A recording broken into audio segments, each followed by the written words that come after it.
La demi-finale disputée à Stockholm entre la France et le Brésil est un peu la finale avant la lettre.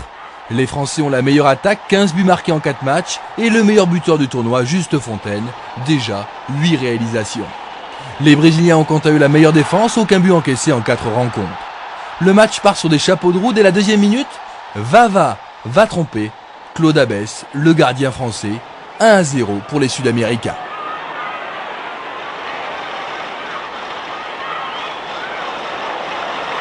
Le troisième but de Vava dans la compétition, mais il faut attendre que 7 minutes pour voir la France revenir au score. Une égalisation signée de l'inévitable goléador français, Juste Fontaine, qui inscrit son 9e but depuis le début de la Coupe du Monde. Un partout, le Brésil encaisse son tout premier but du tournoi. Juste avant la pause, le plus beau but de cette Coupe du Monde, il est signé Didi, pleine lucarne. Le Brésil mène 2-1.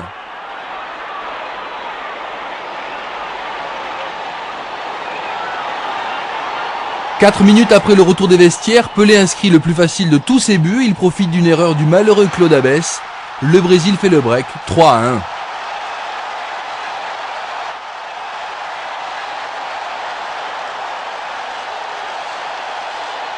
Peu après l'heure de jeu, les Sud-Américains se mettent à l'abri d'un éventuel retour français.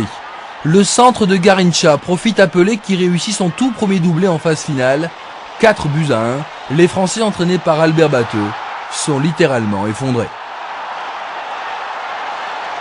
76e minute, nouveau débordement de Garrincha, nouveau centre et nouveau but de Pelé.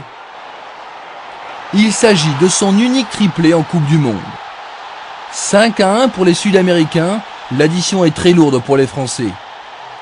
Le Brésil a déjà la tête à sa première finale de Coupe du Monde, l'occasion pour la France de réduire la marque par Roger Piantoni. Son 3e but personnel, le Brésil s'impose 5-2.